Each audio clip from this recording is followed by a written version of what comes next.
Hello, welcome back to the Spider's Web, and welcome to the Drow Wizard. Well, this is the guy we're doing now. I'm thinking of actually doing him in quite bright colours ish, if you know what if you understand what I mean. I don't want to be going down the full armour look of these guys. I want to do something. I know he's got a little bit of armour plate on his knees there, but it looks as though he's wearing cloth rather than armour. So I think what we're going to start doing first of all, we'll go as per usual with our hair and start off again with Dawnstone.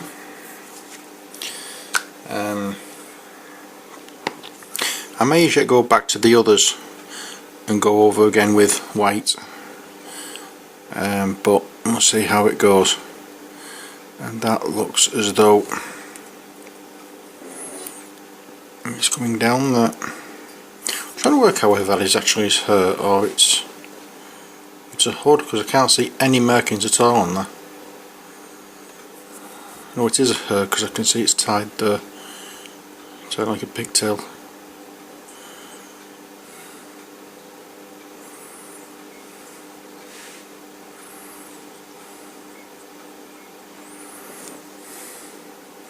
Okay, so that's that one. So we'll just do this.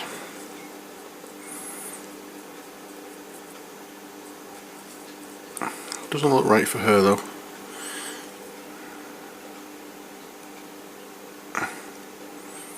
But I can see his ears popping through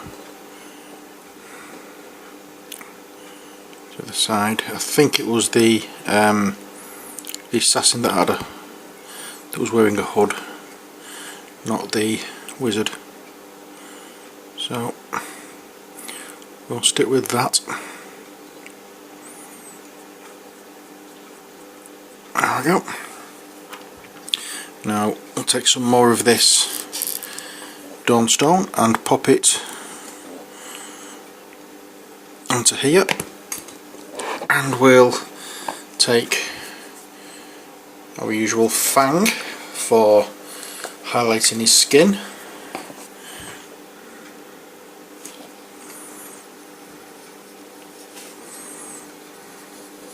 Right, so we just want it so that we've lightened the fang with the Dawnstone. We don't want it too bright, we don't want it too dark. So let's just, you can see that, and just go over his forehead there, and his nose.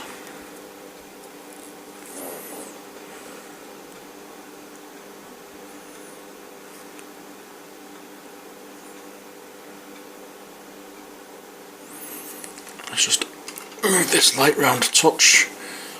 Try and angle it down, you can see what I'm doing better. That's better.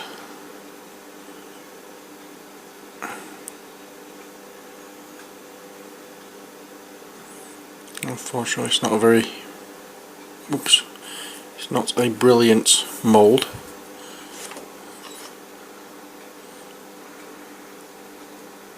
His face is very flat. Doesn't seem to be a mouth of any description. So we'll just have to make it so that, as though we've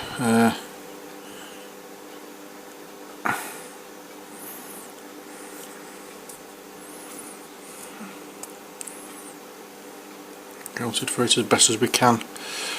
So we have a thumb there,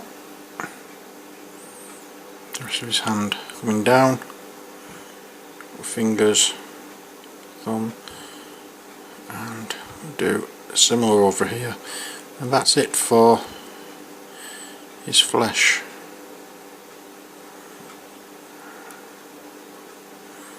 I think what I may do is just do a straight dry brush over and we'll go over with a wash with the Nuln Oil. That might be the easiest thing for the face while it's so lacking in detail. Okay, next I'm going to do his cape, and I decided, because it's a colour I like but I don't use very often, it's this one, and I usually use it for verdigris. It's Saltec green. I do quite like this, but as I say, I don't use it very often. And I'll just do the entire cape in this colour.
There we are for the time being.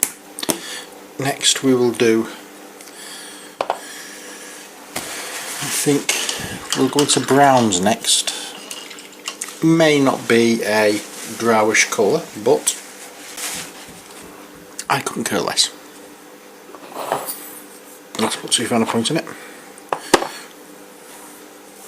Where is that dirt brown? In fact, no, I won't use brown. I will use instead scab red.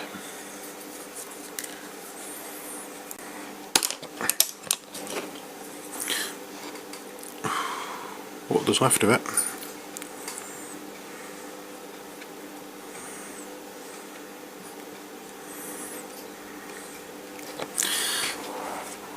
And that will be for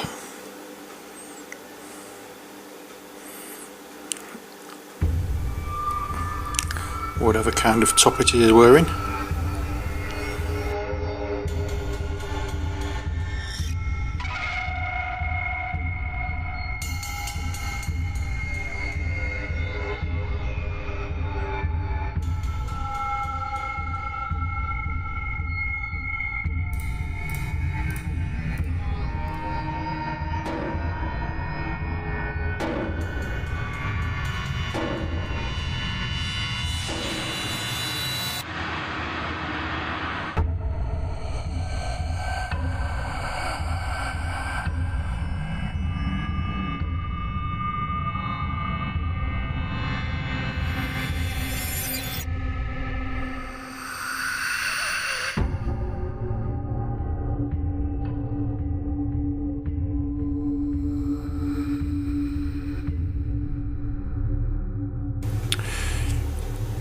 Here we go. Now that really should be a gap, which between the staff and his clothing. It should be a staff. It should be a gap, but they've done it as a complete modelling exercise. And that I just noticed should be the Saltec green part of his cape, so I'll go back to that now. That's a Saltec green, it's just this little bit here. No major thing, but It just needed doing, just to tidy everything up. There we go. Right, the next job is, as I said, I would like brown. So I think I'm going to do his trousers in brown. Rhino side. It was right under my nose. I was actually right next to tin bits, which is why I missed it, because they're both fairly similar.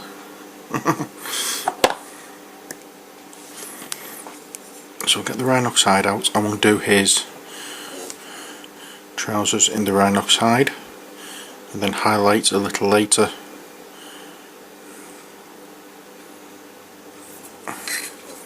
using Sterling Mud.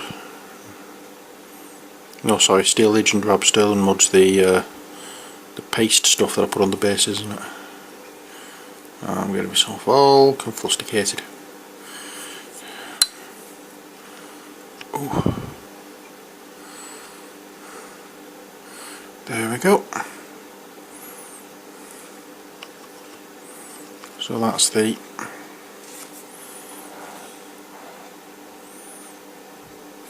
in fact, what I'll do as well is I'll also do the belt and the pouch here in this rhino hide, and then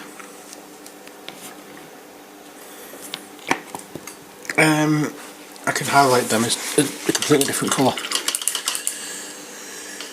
Next, a colour that I like using for staffs and bows, arrows, that kind of thing. It's MacLeod red. So I'm going to use that, say, for the staff.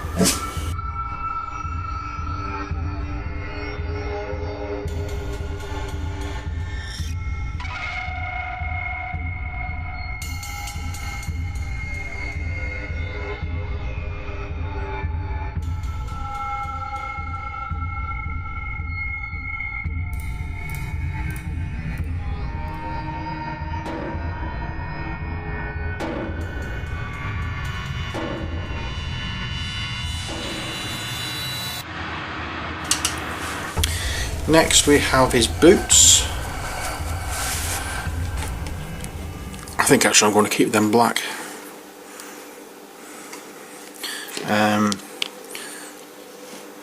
But this time I think I'm going to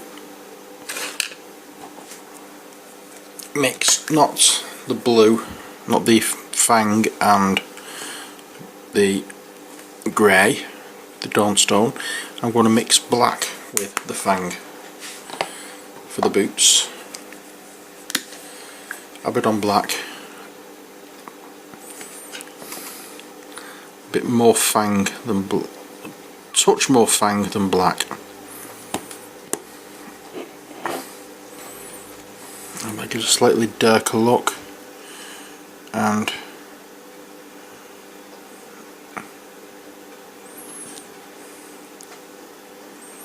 it just gives that idea that it's so the one, the dark, the not, the cake with dust and grime and whatever, so the not nicely sparkling there, and it's that won't do. But what I'll do is have a quick blast over with the white here for his hair.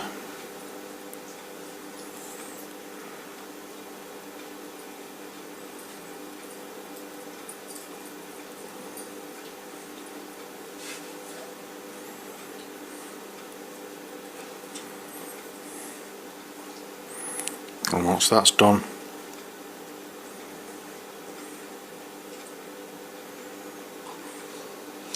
I'm just going to have a wash over with the black, with the null oil again, as always, just to make sure.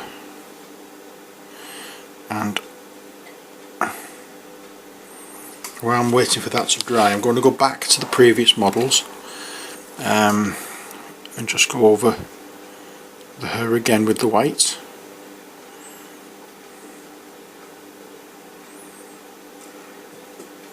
Just to brighten it up a bit. There we are. There's one.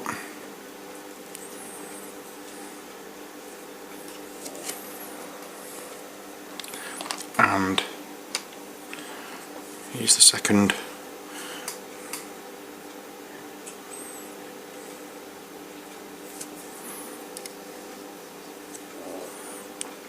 And again we'll just waft over and make sure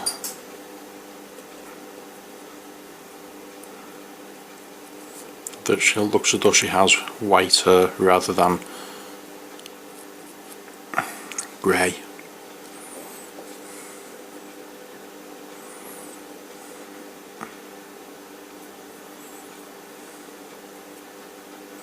I mean, obviously you can leave in areas like that, you can leave it grey because that will show it's in shadow, but where it's out of shadow then you'd need to do it white. That's the one thing you've really got to watch for when you're doing Drow. They have white hair, pure white, and trying to get pure white sometimes can be a little tricky. It's not an easy colour to paint, in my opinion. There we are. There's her white hair. First of all, what I want to do is do the highlight on this cape. So we get, obviously, a bit of the Sotek green.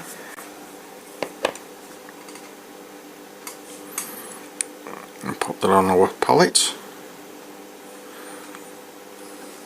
And then we need our Friendly Neighbourhood Screaming Skull.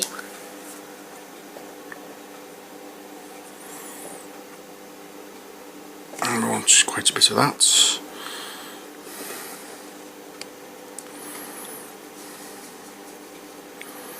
There we go, that looks good. From this we go over any raised areas, leaving, obviously, as always, any dips,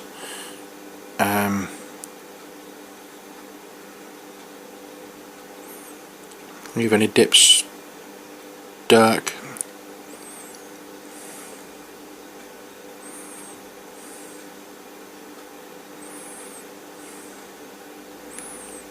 Pick out where you want it to go.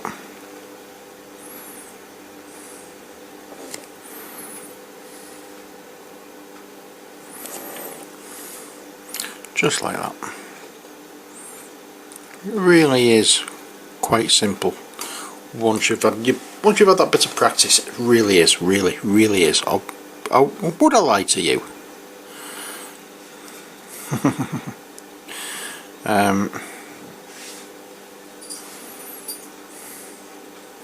Yeah, like most things in life, it just takes a little bit of practice. Once you've got it, once you've practiced, you're done. You know what you're doing. So a few years ago it was a case of all I did for highlighting is just get a paler colour and dry brush. I used to find it incredibly daunting. I've missed quite a bit of his hair with the white, so I'm going to have to go back and do that. It's now just a case of finding any bright areas.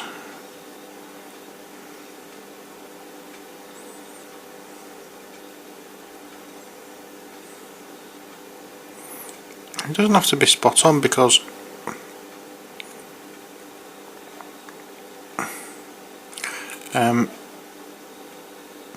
light won't hit it in a really planned way. It'll just hit. So if you got some little strange patterns on it, fine, not a problem, don't worry about it. It'll still do the job. And now I've done that, I want to get some more with the Screaming Skull and add it to make it lighter still.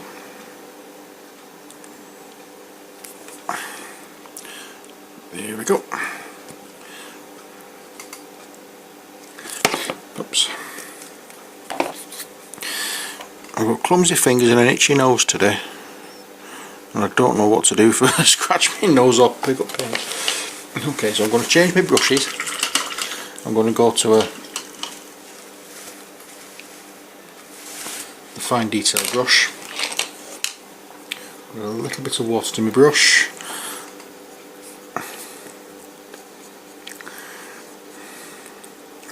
I'll water this down slightly.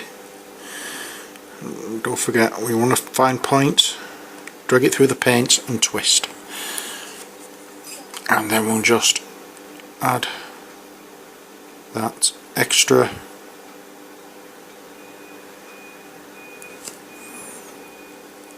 bit of brightness to some of these areas.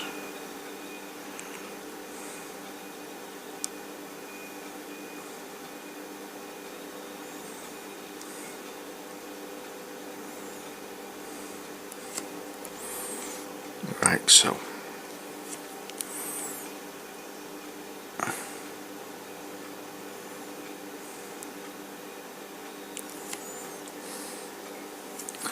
there we are.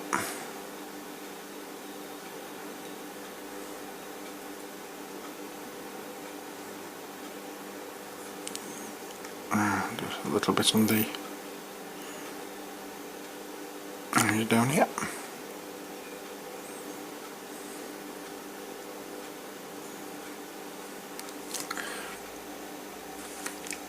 And there's the cloak done. Next we'll do the inside of his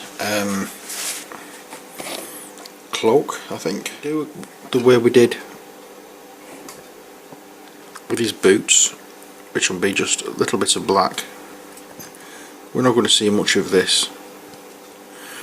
Just a little bit of black and a little bit of the fang. So you can see something there rather than just flat black.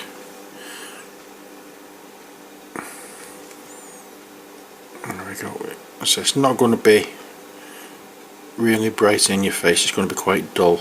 Not there. But that's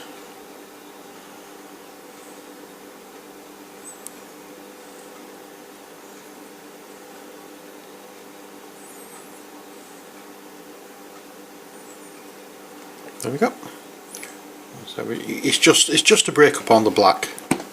That's all, and show that there is detail. There's no other reason for that whatsoever. We now have knee guards, or looks like a bit of armour on his knee. So I'm not going to use tin bits for this because I think it's going to be just way too much. There's not enough there to warrant going overboard with it. So I'm just going to get a little bit of the bolt gun metal on my brush and just blip blip blip blip blop blop blop blop blip blip blip blip blip, and the same on that leg. There you go, that's that done. I'm going to even do that. I'm not even going to check to see what it may be. I'm just going to go over it with metal. It doesn't look like a skull of any description, so I'll just do it as metal. It'll be right, it'll be right. Next, we're going to be using Steel Legion Drab, and we're going to be highlighting our wizard's legs, his trousers. So there we go. So it's just a little bit of Steel Legion Drab, just in case you can't tell what I'm saying. Steel Legion Drab. I know a few people have said I speak a little too fast and they can't quite grasp what I'm saying, so that's why I've started showing me paints as I'm using them, so at least if you can't hear what I'm saying you can see what I'm doing.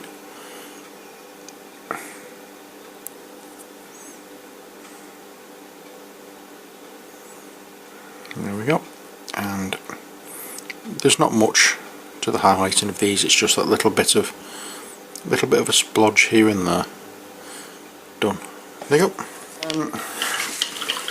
think the hard part now is going to be this next part, after I highlight his belt and that pouch.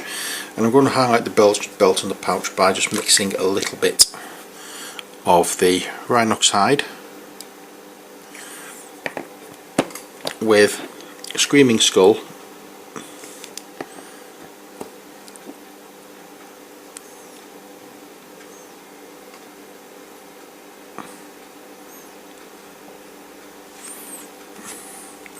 and just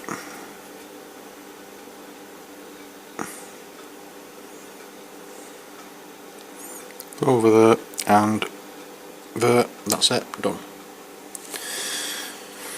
There's not much to it, not much to it at all. I haven't highlighted his top. I better do that then. And that's going to be what used to be blood red, and it's just quite a simple matter of blip blip blip plop plop.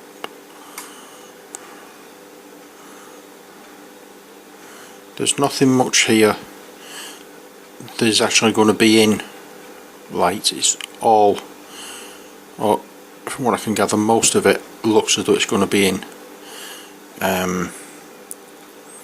shadow, but I'm just going to touch here and there just to break up the monotony of the one colour of the scab red.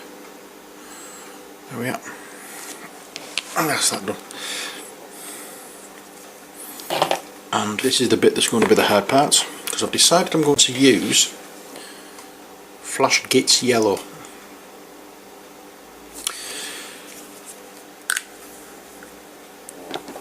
I do not know whether I'm going to be able to do this with my shaky hand, but I'm going to give it a damned good try.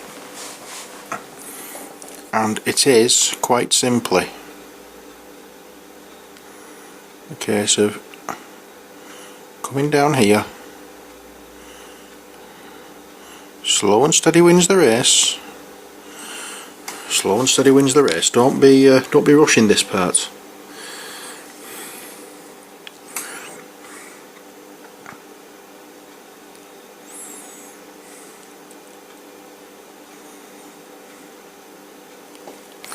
First, I'm going to get a dollop of this out on my palette, because the lid doesn't stay open. I'm going to get a spot of water with it as well, just to help it move easier off the brush. Okay, so as I say, just going down the raised areas carefully as we can, so that we don't go into too much of the green. There we are. So this one's going to be the hard part of this figure, because of it's just so detailed, and you need a steadier hand as you can get, and unfortunately I don't have one of those handy. I have a really shaky hand, but if you lock your hands together in the way that I'm doing here, you'll see people who, when they're doing it, will lock their arms together in some way. That is always handy.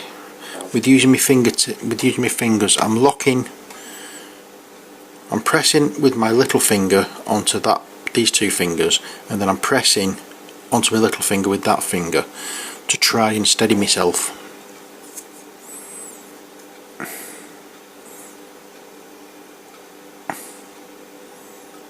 Sometimes that can work, sometimes it can't. It all depends on how you feel on the day, and I think this was a little bit too much for me to deal with on this day, but let's just see how we go. But always try and lock your fingers together in some way.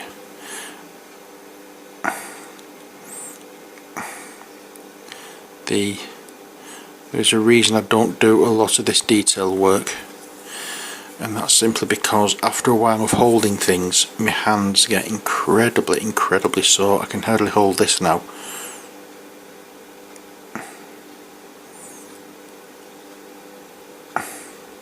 And I've got one of those magnifying glasses with a little, on the little stand with the, actually I think that, oh, it's not his raised there. I thought that was all one. Oops.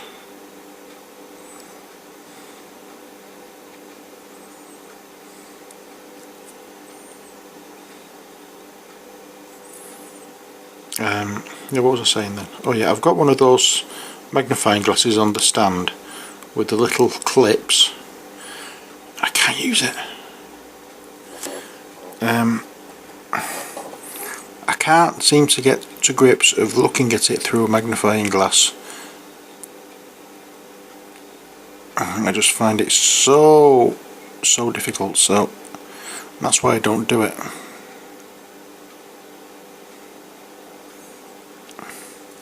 But there you go.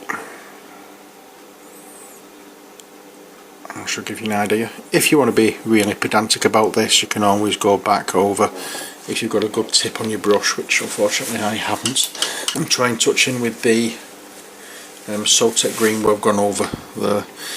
I'll have a try, see if I can show you what I mean. There's a fine detail brush, but there's well, unfortunately the actual tips can get a little bit splayed. There we are, I think I've managed it.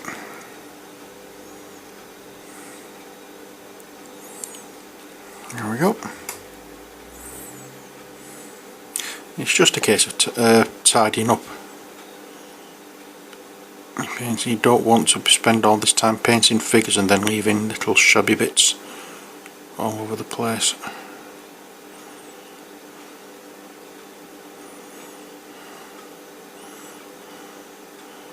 And after saying that, there's no way in hell I'm going to be showing you my living room. Oh dear, right, there we go. So, what do we need to do now? Very simply, give his face and her a wash. That looks okay there now. He's coming to get you. Yeah, right, I'm going home. So that's it for the wizard.